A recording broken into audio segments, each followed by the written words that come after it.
Hello students, इस audio lecture में हम स्टार्ट करने वाले हैं एक्सरसाइज 4.2 जो कि है परम्यूटेशन और कॉम्बिनेशन वाले चैप्टर में से। और मेरे पास बुक है जीवन सन्स पब्लिकेशन की जो बीकॉम और बीबीए के लिए यूज होती है। तो आज हम करेंगे एक्सरसाइज 4.2। एक्सरसाइज 4.2 को स्टार्ट करने से पहले आपको एक फंडामेंटल प्रिंसिपल ऑफ काउंटिंग पता होना चाहिए। अब ये क्या है, देखो ये एक बेसिक सा प्रिंसिपल है। अगर ये आपको समझ आ गया तो सारे क्वेश्चंस आपके एक्सरसाइज 4.2 के निकल जाएंगे। अब वो प्रिंसिपल क्या कहता है, if an event A can be performed in M ways, मतलब कोई भी एक इवेंट है, हमें क्वेश्चन में कोई भी एक इवेंट दिया होगा, वो अब क्वेश्चन करेंगे तो हमें पता लगेगा। अगर वो एम तरीकों से होता है और दूसरा इवेंट है हमारे पास बी और वो एन तरीकों से होता है, तो हमारे टोटल वेज कितने होंगे, m इंटू एन। मैं दोबारा बताती हूँ कि if an event a can be performed in n ways and another event b can be performed in n ways, then total events निकालने का जो फॉर्मूला होता है वो होता है m इंटू एन। तो सिंपल सा ये एक तरीका है आपका। देखो अभी मैं आपको एक क्वेश्चन कराती हूँ तब आपको ज्यादा अच्छे से समझ आएगा। जैसे हमारा पहला क्वेश्चन क्या है कि in a hall there are 3 entrances, मतलब किसी भी हॉल में जाने के लिए हमारे पास 3 एंट्रेंस है, entrance door and 2 exit doors, और वहां से बाहर निकलने के लिए हमारे पास 2 एग्जिट डोर्स हैं। In how many ways a person can enter and then come out, मतलब कितने तरीकों से आदमी वहां उसके अंदर जा सकता है और बाहर आ सकता है। तो अभी हमने एक फंडामेंटल प्रिंसिपल किया था कि हमें जितने भी वेज दे रखे हैं उन वेज को हमें क्या कर देना है, मल्टीप्लाई कर देना है। जैसे अभी हमें क्या दे रखा है भैया, 3 तरीके हैं अंदर जाने के, तो हमारे पास 3 तरीके हैं अंदर जाने के, तो ये हमारा m हो गया। और हमारे पास 2 तरीके हैं बाहर आने के, तो ये हमारा क्या हो गया, n हो गया। तो 3 इंटू 2 इज इक्वल टू 6। पर ये क्वेश्चन आपको ऐसे नहीं करके आना है, आपको प्रॉपर तरीके से लिखना है। जैसे ये लिखा हुआ है अभी कि a person can enter the hall through any of the 3 entrance door. There are 3 ways of entering the hall and number of ways for exit from doors 2, और फिर टोटल वेज आपके कितने हैं, 3 इंटू 2 इज इक्वल टू 6। या फिर आप सीधा लिख सकते हो number of ways for the entrance, आप ऐसे भी लिख सकते हो number of ways for the entrance is equal to 3। फिर number of ways for exit कितने हैं, 2। फिर हमने किसका इस्तेमाल किया है, बाय यूजिंग फंडामेंटल, पूरा आपको लिखना है, फंडामेंटल प्रिंसिपल ऑफ काउंटिंग।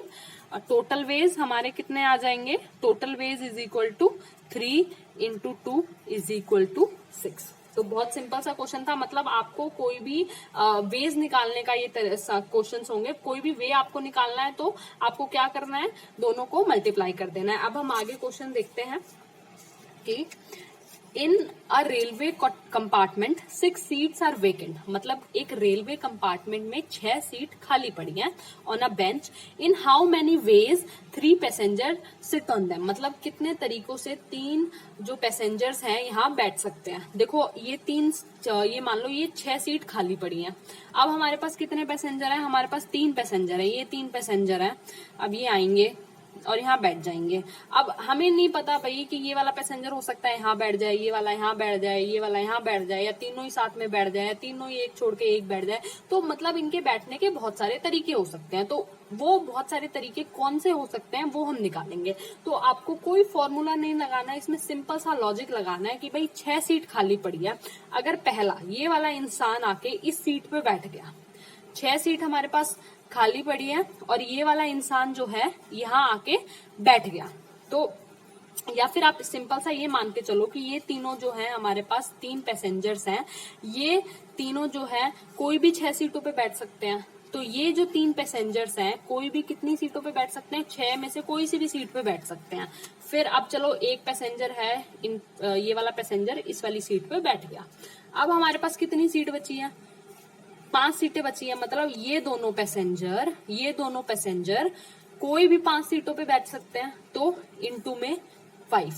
फिर हमारे पास कितना, कौन सा पैसेंजर बचा है, बेचारा लास्ट वाला बच गया। अब ये कोई सी भी 4 सीटों पे बैठ सकता है इंटू 4, तीनों को मल्टीप्लाई कर देना है, हमारा आंसर आ जाएगा। कहने का मतलब सिर्फ इतना है कि भाई इन तीनों में से तीनों के पास पहले 6 सीट है, फिर एक बैठ गया तो दूसरे के पास कितनी बचेंगी, दोनों के पास 5 सीटें बचेंगी। जब एक और बैठ गया तो एक के पास कितनी सीट बचेंगी, 4 सीट बचेंगी। तो ये इस सीट पे 120 तरीकों से बैठ सकते हैं। सिंपल सा क्वेश्चन है, अगर आपको नहीं समझ आया तो you can tell me in the comment section, I will explain it, I try to explain it again doubt session वाली वीडियोस में। अब हम पढ़ते हैं question number 3। In a monthly test teacher decides that there will be 3 questions from each exercise. मतलब monthly test होते हैं, teacher ने डिसाइड किया है कि भैया 3 एक्सरसाइज है, 3 एक्सरसाइज में से 3 क्वेश्चन आएंगे। चलो ठीक है। 7, 8, 9 ऑफ द टेक्स्ट बुक। अब वो चैप्टर नंबर कौन से है, 7, 8, 9 जो हमारा जो भी है, जिस चैप्टर का भी टेस्ट होगा उसमें से ये एक्सरसाइज गिवन है, तो इनमें से आपका जो है क्वेश्चन आ सकते हैं। If there are 12 question in each exercise, मतलब हर एक एक्सरसाइज में 12 क्वेश्चन है। देखो दोबारा मैं समझाती हूँ कि कोई मंथली टेस्ट होते हैं बच्चों के, अब ये नहीं पता कौन से टेस्ट दे रखे हैं इन्होंने, कोई मंथली टेस्ट होते हैं बच्चों के। टीचर ने बोला है कि मंथली टेस्ट में 3 क्वेश्चन आएंगे और वो आएंगे 3 अलग अलग एक्सरसाइज से। इतना समझ आया कि मंथली टेस्ट है, 3 क्वेश्चन आएंगे टेस्ट में, वो भी 3 अलग अलग एक्सरसाइज से। अब वो बोल रहे हैं अब हमारे पास एक्सरसाइज कौन कौन सी है, एक्सरसाइज है 7, 8, 9, मतलब 3 एक्सरसाइजेज है हमारे पास 7, 8, 9, इनमें से एक एक क्वेश्चन आएगा। और 7वीं जो एक्सरसाइज है उसमें हमारे पास कितने क्वेश्चन है, 12 क्वेश्चन है। 7वीं एक्सरसाइज है उसमें हमारे पास कितने क्वेश्चन है, 12 क्वेश्चन है। अब जो 8वीं एक्सरसाइज है, 8वीं एक्सरसाइज में हमारे पास कितने क्वेश्चन है, 18 क्वेश्चन है। और जो 9वीं एक्सरसाइज है, okay 18 question in exercise 8 and 9 question, और 9 क्वेश्चन है हमारे पास एक्सरसाइज 9 से। तो वो क्या कह रहा है कि हमारे पास जो है मंथली टेस्ट होते हैं, मंथली टेस्ट होते हैं बच्चों के, जिनमें से 3 एक्सरसाइज हमें गिवन है, तीनों में से एक एक क्वेश्चन आना है। एक एक्सरसाइज में 12 क्वेश्चन है, एक एक्सरसाइज में 18 क्वेश्चन है, और एक एक्सरसाइज में हमारे पास 9 क्वेश्चन है। अब इसमें निकालना क्या है, इसमें हमें निकालना है कि इन how many veg 3 questions can be selected, मतलब कितने तरीकों से हम ये 12, 18 और ये 9 क्वेश्चन को हम सेलेक्ट कर सकते हैं। ठीक है, तो अब मैंने आपको क्या बोला था, जितने भी वेज हैं, जितने भी हमारे पास वेज होते हैं, हमें क्या करना होता है, उनको मल्टीप्लाई करना होता है। जैसे हमने पहले 2 क्वेश्चन में किया है कि हमारे पास इतने वेज हैं, तो हम क्या कर देते हैं, m इंटू एन। अब यहाँ 3 तरीके हैं तो तीनों क्या हो जाएंगे, आपस में मल्टीप्लाई हो जाएंगे। तो अब देखो इसको ध्यान से सुनो, पहली एक्सरसाइज में कितने क्वेश्चन है, 12 क्वेश्चन है, मतलब 12 में से टीचर कोई भी एक क्वेश्चन दे सकती है। तो हमारे पास कितने तरीके हैं क्वेश्चन देने के, हमारे पास 12 तरीके हैं। तो पहली एक्सरसाइज में से, from the first exercise a teacher can give 12 questions. ठीक है, दूसरी एक्सरसाइज में से जो है टीचर कितने क्वेश्चन दे सकते हैं, 18 दे सकती है। तो हमारे पास कितने तरीके हो गए, 18 वेज हो गए। और तीसरी एक्सरसाइज में से टीचर कितने दे सकती है, 9 क्वेश्चन दे सकती है। तो हमारे पास कितने वेज हो गए, 9 वेज हो गए। तो हमारे पास वेज हो गए। अब हमें पता है हमें किसका इस्तेमाल करना है, फंडामेंटल प्रिंसिपल ऑफ काउंटिंग। जब हमारे पास तरीके आ जाए, उन तरीकों को हमें आपस में मल्टीप्लाई कर देना है। कि हमारे पास पहली एक्सरसाइज में से 12 तरीके आ गए, दूसरी एक्सरसाइज में से 18 तरीके आ गए, और तीसरी एक्सरसाइज में से हमारे पास कितने तरीके आ गए, 9 तरीके आ गए। तो अब हम इनको आपस में क्या कर देंगे, मल्टीप्लाई कर देंगे। तो 12 इंटू 18 इंटू 9।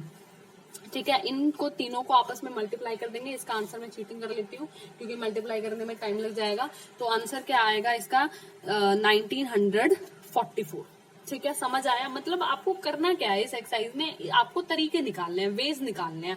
अगर आपको वेज मिल जाते हैं तो उनको आपस में क्या कर देना है, मल्टीप्लाई कर देना है। पहले क्वेश्चन में भी ऐसा था कि भाई वो 3 एंट्रेंसेस से घुसता है, 2 निकलता है, तो 3 तरीके 2 तरीके दोनों को कर दिया मल्टीप्लाई। ऐसे ही रेलवे कंपार्टमेंट में था कि वो 6 तरीके से बैठ सकता है, फिर 5 तरीके से बैठ सकता है, फिर 4 तरीके से बैठ सकता है।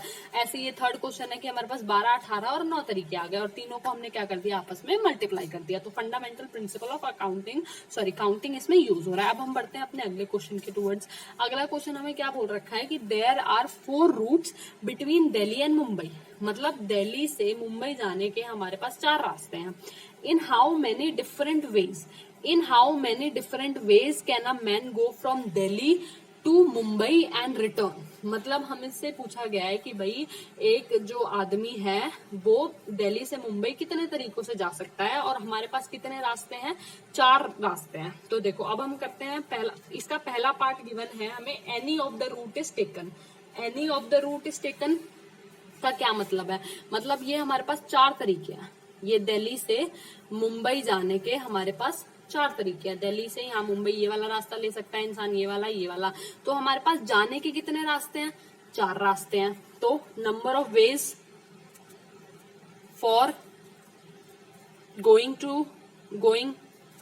टू मुंबई फ्रॉम दिल्ली, आप ऐसे स्टेटमेंट लिख दोगे। या number of ways of going from Delhi to Mumbai कितने हैं, 4 तरीके हैं हमारे पास।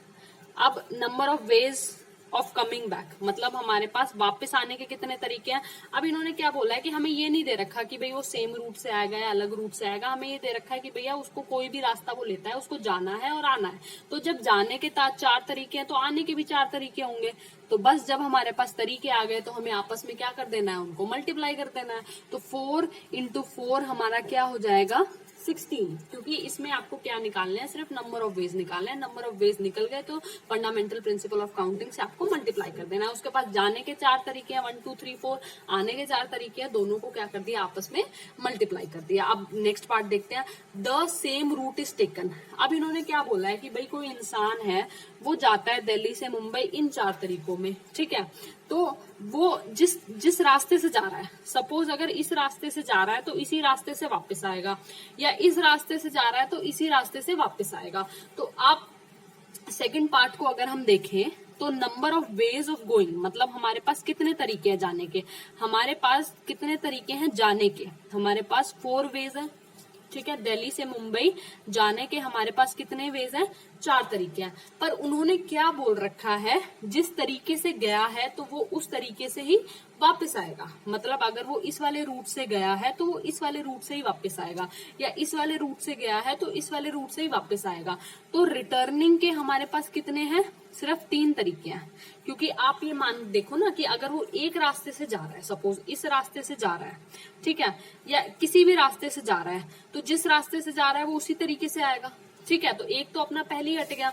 तो 4 इंटू 3 हमारा नंबर ऑफ वेज हो गए, जाने के तरीके आने के तरीके, दोनों को मल्टीप्लाई कर दिया इज इक्वल टू 12। आपको प्रॉपर स्टेटमेंट लिख के आनी है। आप स्टेटमेंट किस तरीके से लिख सकते हो, as given in the question there are 4 routes of going from Delhi to Mumbai, या बिटवीन, इन द क्वेश्चन में गिवन है बिटवीन, तो आप टू एंड फ्रॉम मत लगाना, बिटवीन लगा देना। There are 4 routes between Delhi and Mumbai. तो route number of ways for going between Delhi and Mumbai, या number of ways for returning from Delhi and Mumbai, चलो आप जैसा भी है देख लेना इसको और इसको लगा देना। अब हम आगे क्वेश्चन पे बढ़ते हैं, या फिर मैं इसकी प्रॉपर स्टेटमेंट आपको बता ही देती हूँ क्या होगी। देखो प्रॉपर स्टेटमेंट आप इसको इस तरीके से यूज कर सकते हैं। नहीं, इसकी स्टेटमेंट मेरे पास नहीं लिखी हुई, मेरे को बनानी पड़ेगी अभी। हाँ, तो आप ये स्टेटमेंट लिख सकते हैं कि a man can take any one route for going from Delhi to Mumbai and there are 4 ways going from Delhi to Mumbai. After reaching Mumbai, he can return by any of the route. Thus, there are 4 ways of returning to Delhi. Hence, total number of ways 4 into 4 is equal to 16. तो इस